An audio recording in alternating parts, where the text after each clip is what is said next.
Salut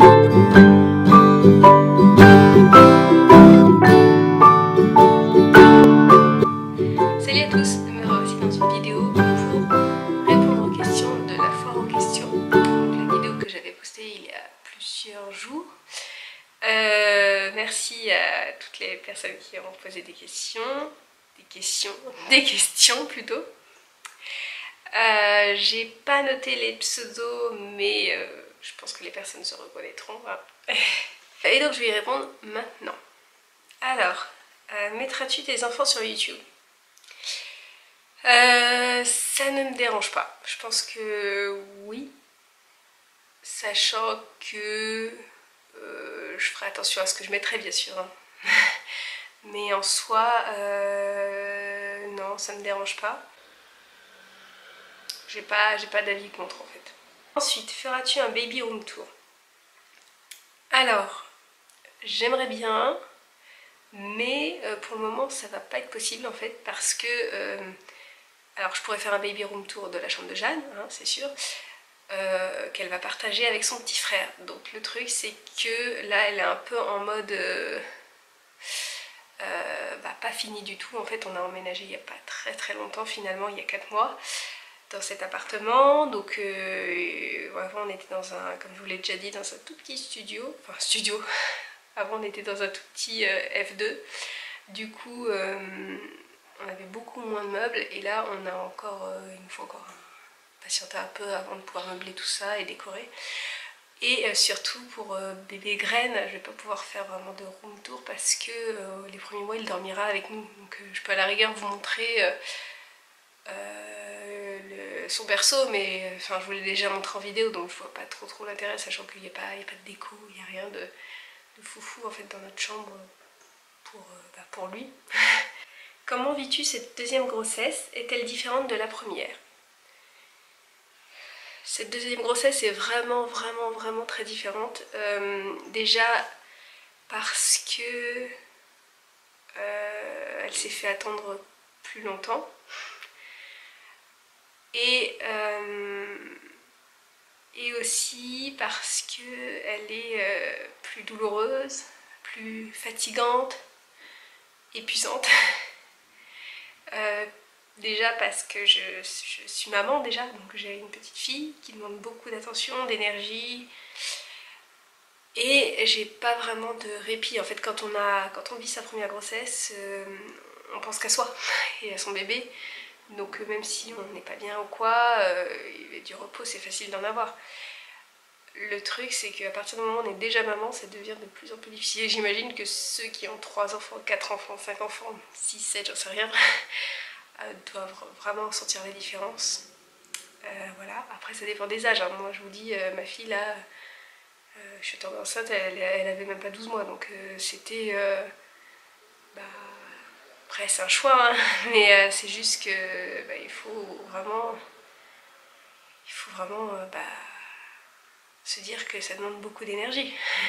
Le fait d'avoir un enfant, il change-t-il quelque chose? Justement, oui, ça change tout. Ça veut dire que les moments où j'aimerais vraiment pouvoir me reposer pleinement, je ne peux pas forcément. Par exemple, les moments où je me dis je vais pouvoir faire une grasse matinée, je peux pas forcément parce que ma fille se réveille très tôt, elle se couche tôt maintenant mais elle se réveille très tôt. Voilà, et la nuit parfois aussi, enfin il y a plein de choses comme ça. C'est toujours devoir être active quand on aimerait pouvoir être passive. Ça c'est dur de ne pas pouvoir l'être. Ensuite, comptez-vous partir en vacances avec les bébés cet été? On va pas réellement partir en vacances parce que on a pas vraiment en fait... il y a plusieurs choses de prévues pendant nos vacances d'été, enfin pendant l'été. Mais on va pas partir en vacances, non. Parce qu'on aimerait bien justement avancer dans tout ce qui est décoration de la maison, ameublement et tout. Et puis même bébé sera très petit, donc voilà. Et en plus comme on a emménagé il n'y a pas très longtemps, on aimerait bien profiter aussi de la ville, de cette nouvelle ville, avec bébé, et avec bébé Graine et avec Jeanne, ce serait vraiment top. Est-on déjà parti avec Jeanne en vacances quand elle était bébé? Alors, Donc comme elle est née le 29 août 2015, on est parti en vacances en août 2016. Donc elle avait même pas un an. Enfin fin juillet, début août 2016. Et on est parti en Bretagne en fait, du côté de Saint-Malo. Donc ça c'était top, on voulait vraiment pas aller dans un endroit très très chaud parce que bah voilà, elle était toute petite et on voulait pas prendre de risques juste pour notre plaisir, voilà. Ça sert à rien, hein, un bébé, il faut prendre soin de lui quoi. Voilà, la peau est fragile, les yeux sont fragiles. Donc on avait vraiment, même si c'était Saint-Malo, hein, faut pas se leurrer, il faut quand même des lunettes de soleil, un chapeau, de la crème, etc. Donc on avait tout préparé. Et donc j'ai également comme question des conseils à donner. Bah voilà, ce que j'ai dit, le basique, hein, les chapeaux, les crèmes, les lunettes de soleil, beaucoup d'affaires de rechange. Voilà, si vous allez à la plage, il faut des affaires de rechange, ça c'est sûr. Parce que notre fille, déjà il faut pas d'horaire, ça c'est complètement sûr. Nous on vivait vraiment en fonction de notre fille. C'est-à-dire qu'une fois, par exemple, on allait plusieurs fois à la plage, donc à profiter du sable, etc., en dehors des horaires chauds, enfin des horaires chauds. Elle profitait du sable et tout, elle faisait des châteaux, etc. C'était assez rigolo. Et une fois donc, elle s'est mis du sable partout, mais vraiment, donc c'était du sable mouillé, hein, c'est la Bretagne, voilà. Et elle en avait vraiment partout, partout, partout sur elle. Donc il fallait prévoir des langes, des serviettes, des choses comme ça, des tenues de rechange. On avait prévu des couches spéciales pour le bain, mais également des couches de rechange, enfin bref, tout l'attirail, et heureusement parce qu'elle en a eu besoin plusieurs fois. Et une autre fois, on est allé donc à une autre plage, et au bout de, je sais pas, une demi-heure où elle s'amusait, elle avait été un petit peu dans l'eau, donc l'eau était assez froide, donc je vous conseille pas. Parce que nous on l'a vu, on a vu une... Je sais qu'il ne faut pas juger, mais voilà, on a vu, je ne vous mens pas, un couple qui avait un bébé qui était beaucoup plus jeune que Jeanne, donc j'imagine 7-8 mois. Ce bébé, le couple déjà la tenait par les bras en mode tu vas marcher, et surtout juste pour son plaisir personnel en tant que parent, et pour se dire oui, il a testé l'eau. Donc l'eau était quand même froide, c'est la Bretagne, Saint-Malo, même en été c'est froid.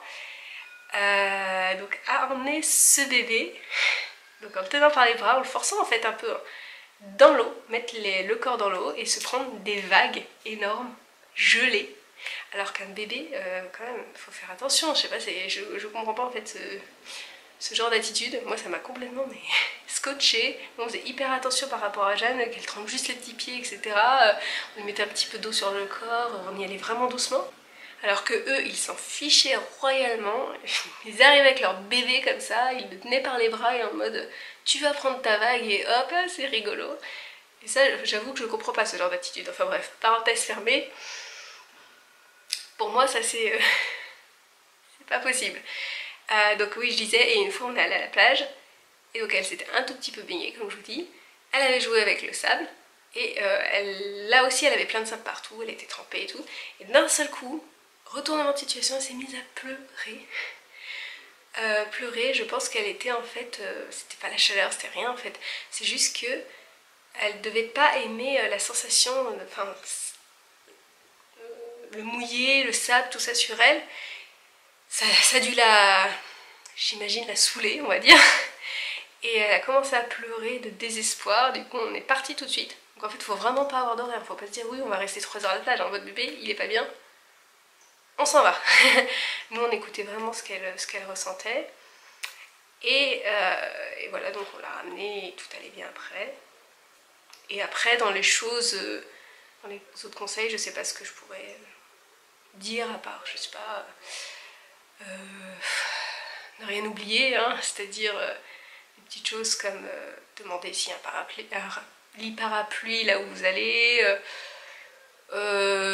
penser à un genre de substitut chaise haute s'il n'y en a pas. Nous on avait acheté chez Monoprix, alors la marque je ne me souviens plus du tout, mais c'est un rehausseur de chaise qui s'attache en fait sur la chaise. Ça c'était top, ça nous a bien servi. Plein de petites choses comme ça, voilà.